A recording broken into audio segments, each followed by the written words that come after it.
They were first seen by Inuit hunters, shadows on the edge of the world. Two monolithic shapes, dark against the blinding, featureless white of the Arctic ice pack, where no shapes should be. For men who knew every ridge of ice, every shift in the wind, these were impossible structures. Wooden islands, bristling with skeletal trees, appearing suddenly in their ancestral hunting grounds. They were ships, but they were wrong. They did not move, they did not signal. They were utterly, terrifyingly still. One was canted at a sickening angle, its masts shattered and clawing at the sky like broken fingers, the entire vessel encased in a tomb of glacial blue ice. The other sat eerily upright, a perfect ghost ship locked in winter's permanent grip. For days, the hunters watched from a distance, their caution warring with their curiosity. There was no movement, no smoke from the galleys snaking into the frigid air, no watchmen pacing the decks. Only a profound, unnatural silence, a vacuum where the sounds of life should be, broken only by the mournful howl of the wind across the frozen sea. When they finally dared to approach, the silence grew heavier, more oppressive. The crunch of their boots on the snow was an intrusion, a sacrilege. They called out, their voices swallowed by the immense emptiness. No reply. Stepping aboard was like entering a mausoleum. The decks were blanketed in a thick, undisturbed layer of snow. Ropes were frozen solid, as hard as iron. A fine coat of rime covered every surface, sparkling with a cold, dead light. The true horror, however, lay below. Pushing open a heavy hatch, they descended into the frozen twilight of the ship's interior. The scene was not one of chaos or struggle, but of a life interrupted with surgical precision. In the officers' mess, plates were set on a long table, the silverware beside them gleaming faintly in the gloom. It was as if they were waiting for diners who had just stepped out and would return at any moment. But the food, if there had been any, was long gone, and a thick layer of frost coated the china. In the captain's cabin, a pair of spectacles rested on an open book, its pages stiff and brittle with ice. Daguerreotypes of wives and children stared from the walls with vacant, silvered eyes, their warm smiles frozen into a permanent, silent farewell. Inkwells on the desk held solid blocks of black ice. A gentleman's pipe lay next to an empty chair, a pinch of unburnt tobacco still in its bowl. It was the same throughout the vessel, a world in perfect stasis. But of the 129 men of the Franklin expedition, there was not a single soul. Not a body in a bunk, not a skeleton slumped over a desk, not a single logbook entry to explain their fate. It was as if they had been plucked from existence, one by one, leaving behind two of the most advanced, well-supplied vessels of the British Royal Navy as their silent cenotaphs. This was the ultimate paradox. The ships were floating fortresses, engineered to conquer this very environment. They were packed with tinned provisions, enough to last for 3 years. Crate upon crate of salted meats, flour, and preserved vegetables. Barrels of spirits. They had libraries filled with hundreds of books for the men's education and entertainment. They even had a hand-cranked organ for Sunday service. Their hulls were reinforced with iron to smash through the ice. They were equipped with revolutionary steam engines and propellers for navigating treacherous waters, and an internal distilled water system to prevent lead contamination from the engines. They were the pinnacle of Victorian technology and ambition, a symbol of the British Empire's unshakable confidence. They had sailed from England in 1845 in a wave of national pride, destined to conquer the final unnavigated section of the Northwest Passage, a feat that had eluded explorers for centuries. Instead, they had sailed into a void. For years, the world waited. Then it wondered. Finally, it began to search. But the Arctic guards its secrets jealously. What dark fate befell these men? What unimaginable terror, what creeping madness could compel a crew of seasoned Royal Navy sailors to abandon the absolute safety of their ships, their food, their shelter, their only hope, to walk out into a frozen hell with no possibility of rescue? What could be worse than the ship? The question hung in the frozen air, a mystery as vast and as cold as the landscape itself. If you are drawn to these true stories of human resistance, where the will to survive is tested against the most hostile forces on Earth, show your support for the channel with a like. The answers would not come from the sea, or from the silent decks of these ghost ships. They would emerge slowly, painfully from the land itself, in whispers from the Inuit who saw them last, and in horrifying, scattered fragments of bone and metal found years later, telling a story far darker than anyone could have ever imagined. The expedition was born from the absolute certainty of an empire at the peak of its power. In 1845, Great Britain was the undisputed master of the seas, its navy the instrument of a global dominion. Yet, one great maritime prize remained unconquered, a phantom passage that had haunted the minds of explorers for 3 centuries, the Northwest Passage. This mythical route through the labyrinthine ice of the Arctic archipelago promised a shortcut to the riches of Asia, but it was more than a commercial venture. It was the final frontier, the ultimate test of man against nature. To chart, it would be to place the final jewel in the crown of the Royal Navy, a definitive statement of human dominance over the planet's last untamed wilderness. The man chosen to lead this monumental undertaking was Sir John Franklin. A national hero, a veteran of Trafalgar, his name was synonymous with Arctic exploration. But beneath the public image was a more complex reality. This was the same man who, on a previous overland expedition, had earned the grim nickname, the man who ate his boots, after being forced to consume his own shoe leather to survive. Now, at 59 years old, he was seen by some in the Admiralty as too old, too cautious for the task. This expedition was his chance to erase any lingering doubts, to secure his legacy not as a survivor of a disaster, but as a conqueror. He was given the best of everything the Empire could provide.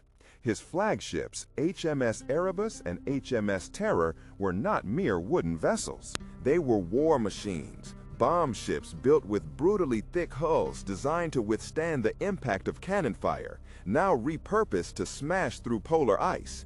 They were floating fortresses of technology. For the first time, Royal Navy ships were fitted with converted locomotive steam engines, turning powerful screw propellers capable of pushing them through treacherous ice fields when the wind failed. They had internal steam heating to protect the crew from a cold that could freeze a man solid in minutes. They carried a library of over 1,000 books for morale, fine china for the officers' mess, and even a hand organ that played 50 different tunes. They were a microcosm of Victorian England, designed to insulate 129 men from the hostile reality that awaited them. Below decks, the larders were stocked with a 3-year supply of provisions, a veritable floating city of sustenance. The centerpiece of this plan was a revolutionary technology: canned food. 8,000 tins of preserved meats, vegetables, and soups were carefully stowed away, meant to banish the specter of scurvy and starvation. But this very innovation carried a dark, hidden flaw.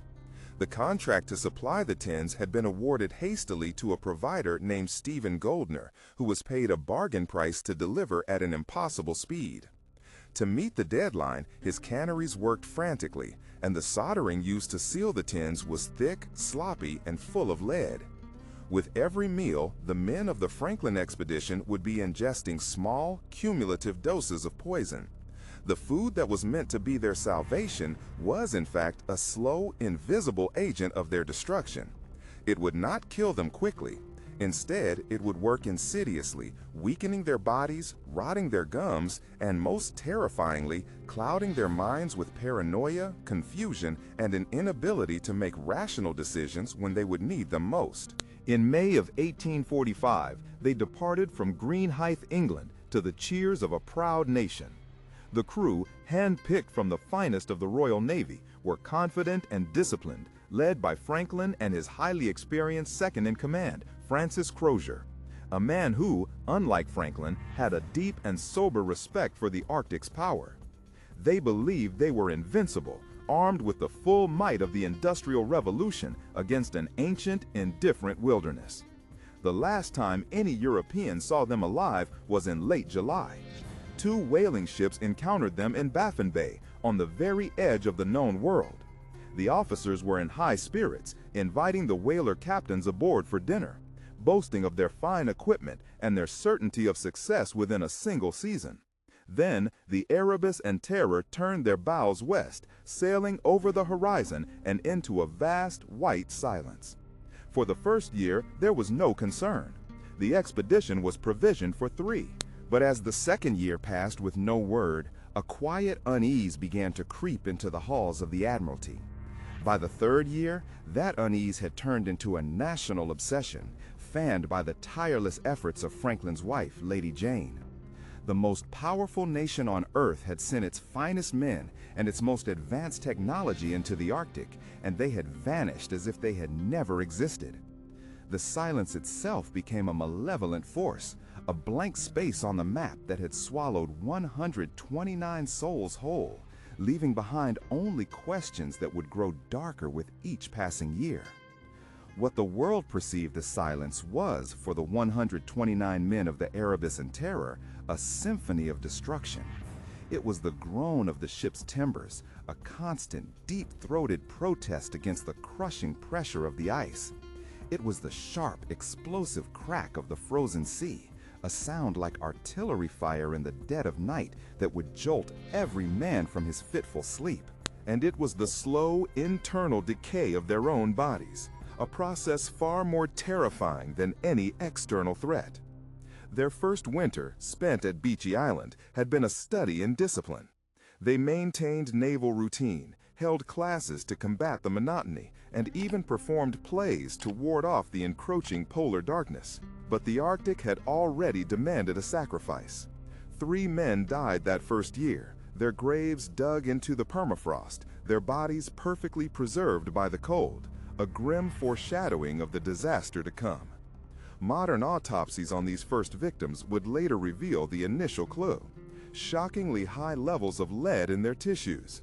The enemy was already inside the gates, served to them on their own dinner plates. In the summer of 1846, they sailed south, hunting for the elusive final link in the Northwest Passage. Then, on September 12th, off the northwest coast of King William Island, the sea froze around them and never let go. The ships, 2 of the most powerful vessels ever to brave the poles, became flies in amber, locked in a prison of white. At first, there was no panic. They were the British Royal Navy. They were prepared for this. They had 3 years of supplies. They would simply wait for the summer thaw. But the summer of 1847 came and went, and the ice did not break. The sun circled the sky, mocking them with its light, but offering no warmth, no release. The ships were dragged slowly, inexorably southward with the pack, but they were not freed. They were now facing a 3rd winter trapped in the ice, and the disciplined confidence that had defined them began to fracture under an invisible assault. A far more insidious poison was at work than the cold. The expedition's tinned provisions, a technological marvel meant to sustain them, were their undoing. The cans were sealed with lead solder, carelessly and hastily applied in the rush to fulfill the Admiralty's contract. With every meal of salted beef and vegetable soup, the men ingested a slow-acting neurotoxin. It didn't kill them outright. It worked like a ghost in their systems, dismantling their minds piece by piece. It manifested as crippling fatigue, violent abdominal pain, and a profound confusion that made simple tasks impossible. Men began to argue for no reason, their tempers flaring in the cramped, cold quarters. Officers, once sharp and decisive, became forgetful and irritable. The lead stole their ability to think clearly, to make rational decisions at the precise moment their lives depended on it. As the lead clouded their minds, scurvy ravaged their bodies.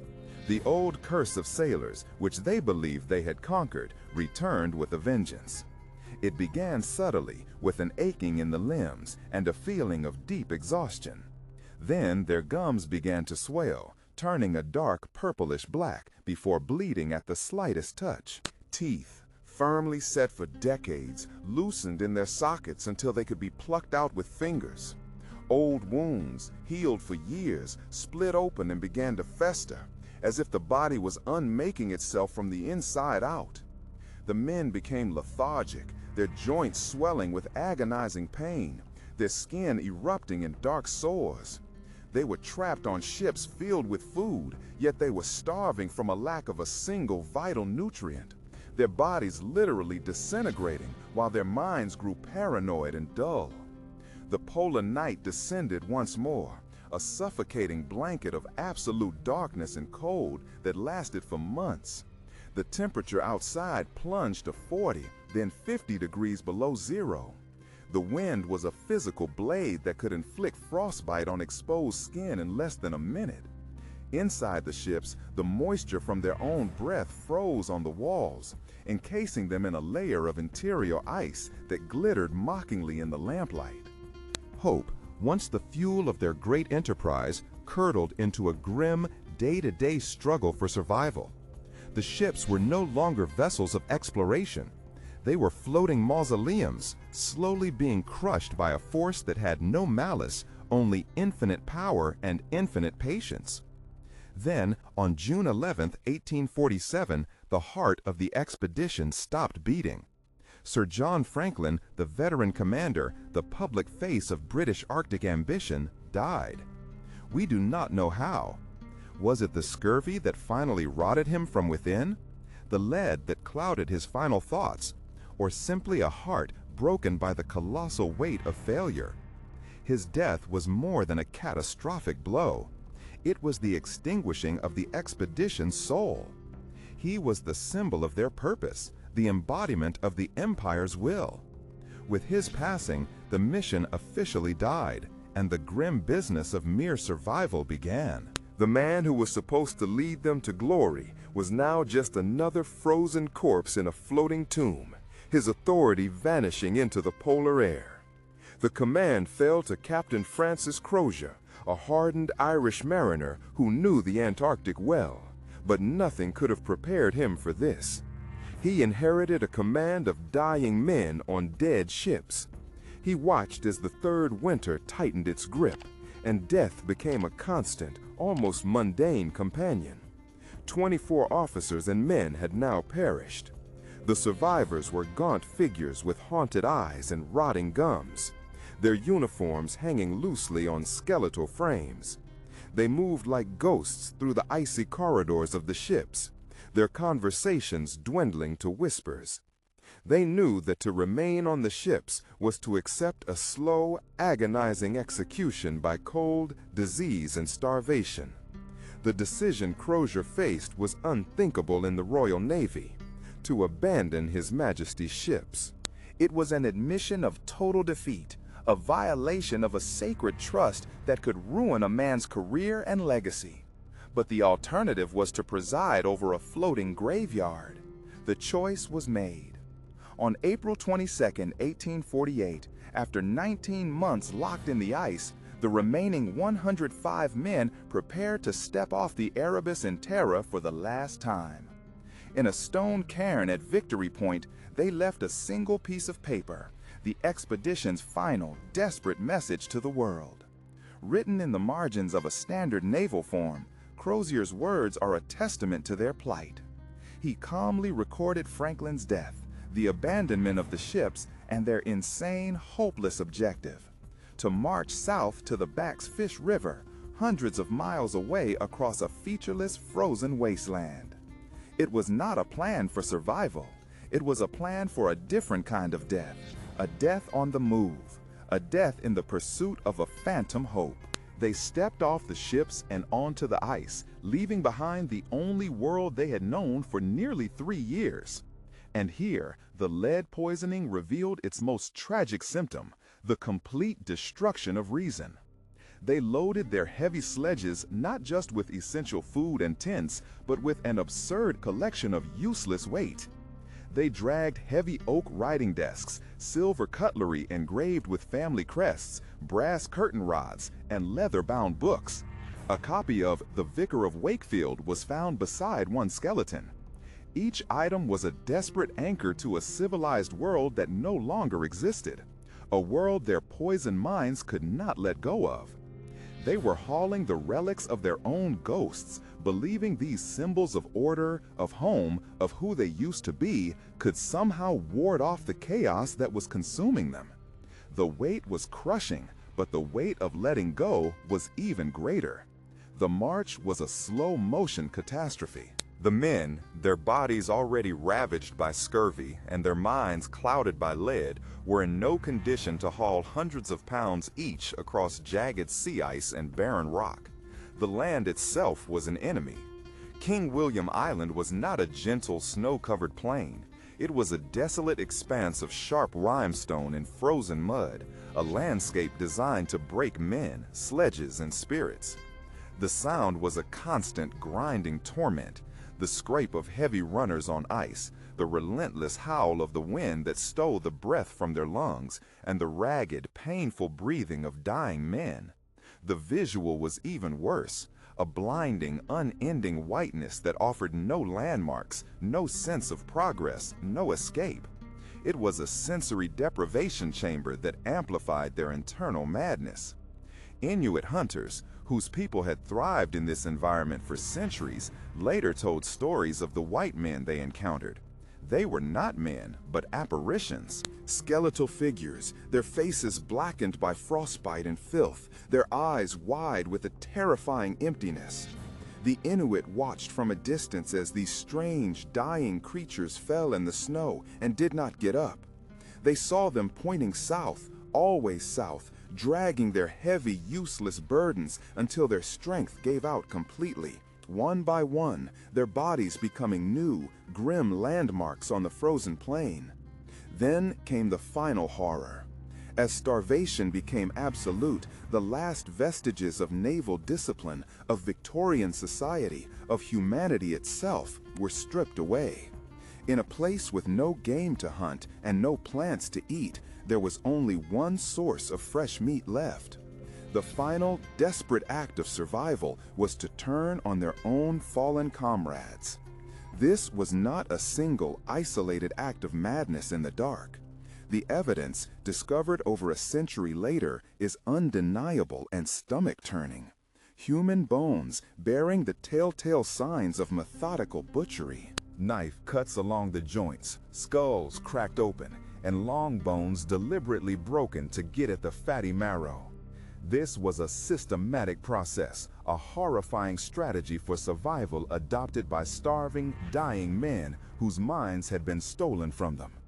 They were no longer explorers of the Royal Navy. They were no longer Englishmen. They were a ragged procession of the damned, leaving a trail of bodies and abandoned silver across the ice, each step taking them further into a hell of their own making, a hell from which there would be no return.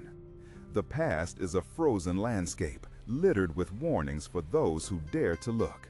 To ignore them is to risk repeating the same fatal mistakes. Subscribe so you don't miss the next expedition to the unknown. There was no final battle, no climactic last stand for the men of the Franklin expedition. There was only a slow, stumbling disintegration into oblivion. The last survivors, no longer a cohesive unit, likely split into smaller, desperate factions. Driven by the dementia of starvation and lead poisoning, some may have tried to turn back to the frozen sanctuary of the ships, a futile pilgrimage to a known grave. Others pushed south, their bodies finally giving out in the middle of the unforgiving landscape, collapsing onto the sharp rocks that tore at their worn-out boots. The last man alive would have witnessed a world of absolute, profound silence, populated only by the frozen, wind-scoured bodies of his comrades. He would have died utterly alone, a ghost in a land of ghosts, his final thoughts a secret swallowed forever by the Arctic wind. What happened to Captain Francis Crozier, the man who inherited a doomed command, remains one of the great unsolved mysteries of polar exploration. Did he die with the last of his men on the desolate shores of King William Island? Or did he, as some tantalizing Inuit stories suggest, travel on with a few others, living for a time before finally succumbing? We will never know. His end, like that of his entire command, is a blank space on the historical map, a final unanswered question. For years, the world knew nothing but this oppressive silence. Dozens of search expeditions, funded by Lady Jane Franklin's unwavering determination and a concerned British public, sailed into the Arctic labyrinth. She refused to let the silence win, becoming a force of nature in her own right, pouring her fortune and her soul into a relentless series of missions that kept the mystery alive in the public consciousness. The searchers found the graves on Beechey Island, the cairn at Victory Point, and scattered, heartbreaking relics. A silver fork here, a tattered boot there. But the unvarnished truth of the crew's fate came not from the Royal Navy, but from the Inuit, whose oral histories were initially dismissed by Victorian society as the savage tales of unreliable natives. It was the Hudson's Bay Company explorer John Rae who, in 1854, brought back the horrifying confirmation. Inuit hunters had told him of seeing starving white men dragging themselves south, and later of finding their mutilated corpses. As proof, they sold him silver spoons and other items belonging to the officers. When Rae's report reached England, it was met with a firestorm of denial and moral outrage, led by public figures like the author Charles Dickens. The British public could not accept that their naval heroes, the very embodiment of civility and fortitude, could have resorted to the ultimate taboo. It was far easier to imagine them dying nobly of cold and starvation than to confront the visceral, gut-wrenching reality of their final days. But the physical evidence, discovered over decades, was undeniable. Skeletons were found scattered along the entire southern coast of King William Island, a grim trail of breadcrumbs marking their failed escape route. The bones told the same story the Inuit had. For over a century and a half, the mystery endured. The men were gone, but the two ships that had been their homes, their prisons, and their tombs remained lost beneath the waves. Then, in 2014, the impossible happened. Guided by a powerful combination of modern sonar technology and ancient Inuit knowledge, a search team located the wreck of HMS Erebus, sitting upright and eerily preserved in the cold, shallow waters. 2 years later, its sister ship, HMS Terror, was found miles away in even more pristine condition, a ghost ship resting silently on the seabed. Their discovery did not solve every mystery, but it closed a final, poignant chapter. These are not just shipwrecks, they are time capsules. Inside, plates remain stacked on shelves. Scientific instruments lie ready for use, and beds await occupants who will never return. They are floating mausoleums, silent monuments to a colossal failure. The Franklin expedition was not a simple story of men against nature. It was a perfect storm of technological hubris, environmental ignorance, and a cascade of catastrophic, interconnected failures. They sailed into the Arctic with the finest equipment of their age, yet were undone by something as small as a poorly soldered can of food. They were representatives of the world's most powerful empire, yet they could not survive in a land the Inuit had called home for millennia. Their story is not one of glory, but a brutal, timeless lesson in humility. It serves as a permanent, frozen reminder that no matter how advanced our technology or how strong our convictions, the natural world remains a force of immense, indifferent power, and it always, always has the final say.